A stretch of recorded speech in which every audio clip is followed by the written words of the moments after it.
here we are, another Chunin exam. Well, I don't know about that. This one's a little less on villages and their differences, and a little more on friendly school competition. Second thought, cross out the friendship.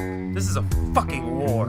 A war between schools, and a war to become the absolute best. And what better way to settle on who's the best than a good game of balls tag? You heard me. Balls tag. But don't let the balls stray you from the reality of this being a serious competition, because it sure as hell is. The balls are just there to give the heroes an objective. If they didn't have one, they'd probably just end up killing each other. Let's just hop to it. This episode was full of surprises in every aspect. I mean, it's self-explanatory.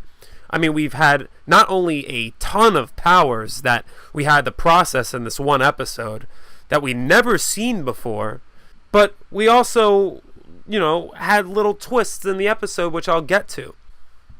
Now, while we're on the subject of powers, I might as well go down the list of, the top 3 at least that made an impact this episode, right?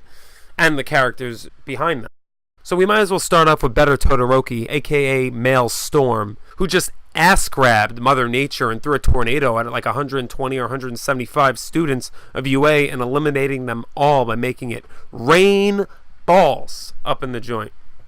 That was insane. He's top tier. He's OP, and you can tell why he's the number one dude to beat. You can tell why he has...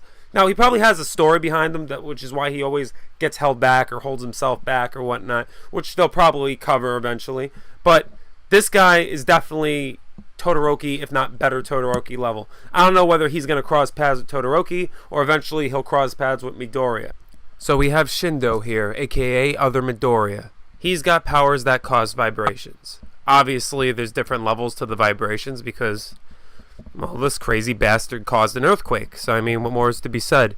He's definitely no joke. If anything, he reminds me a lot of Rock Lee from Naruto. I mean, like, nice guy, charming, friendly. Obviously, something he's hiding. And obviously, someone underestimates him. And he's just misunderstood. But really, deep down inside, he's no fucking joke. And he's got loads of tricks that you cannot take for granted. So, yeah, that's the complex I got from him. He's like a Rock Lee, but he's essentially looks just like fucking Midoriya. So, but he's definitely no joke. I mean, don't get me wrong, he's not up there with the top tiers, certain heroes that can shoot Hurricane Katrinas out of their fucking hands, but he's definitely there. He's definitely one of the top 3. Well, last but not least, we got this crazy bitch, aka Mystique, who in 2 weeks from now is going to have loads of hentai for your viewing needs, has by far the most bland, thought out, and used ability in any superhero type of show. But the thing is in a series where it's all about superpowers, they had to have someone have this ability, which is fine. I don't give a shit. It's fine. She is definitely the wild card in this challenge. With a power like that, and you can just mimic other people's facial features and shit, and just pretend to be other people, it's gonna be... You gotta tag that bitch out quick if you want to win this, because she's gonna just tag anybody she wants, and you're gonna let her. So they're gonna have to catch on quick, because that chick still has 2 stocks. She's gotta be tagged twice. So yeah, those are the 3 crazy wild cards of the school so far. I think they're the main ones to focus on. I mean, like, there were other great abilities too. Like, yeah, the stone guy. The guy who's got the lock-on target homes things in. These are really sick abilities.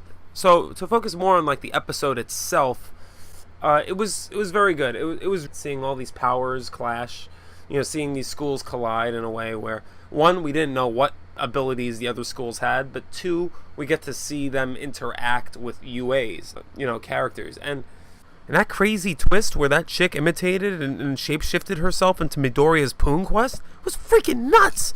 I lost my mind at that shit. I was like, oh, what a twist. Midoriya's screwed. And not the way he would want to be screwed by Urahara. So that almost really just fucking... It really shifted gears with me. I knew from that moment forward, I cannot trust anything in this challenge. Anything. There's so many different fucking crazy twists that can happen because of this chick shape-shifting now. You don't even know what the fuck she is. She could be a rock for all you know that you're chilling on.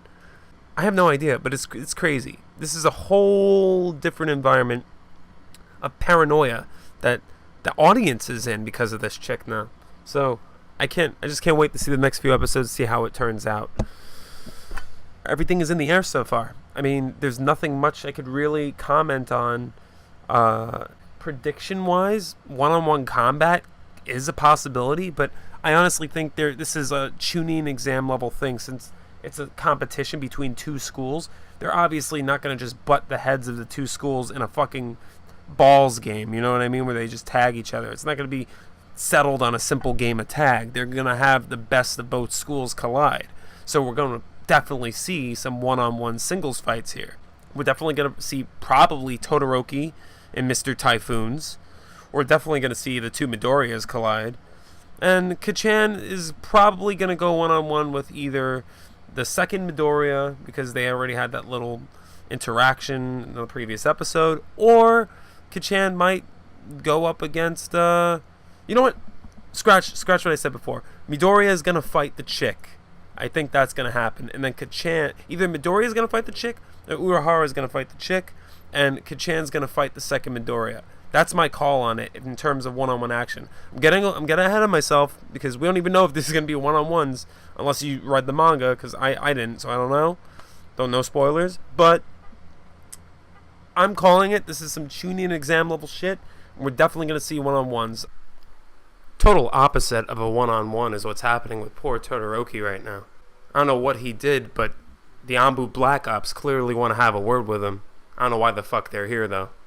This whole fucking episode might as well be a Naruto crossover. I'm sensing an identity crisis, though, considering all the colorful hoodies. I don't know whether they think they're ninjas or the fucking Power Rangers. To each their own. They are pretty annoying, though. At least that one with the quirk that can expand object size. Like, I don't know if that's all their quirks or just his, but Todoroki's having trouble with just one, let alone the rest of them, and this guy's conserving energy. I don't recommend that any longer. Start lighting shit on fire, bro, or you getting eliminated. Simple as that. That's my take on it. Like if you liked, dislike if you have no thumbs, and yeah.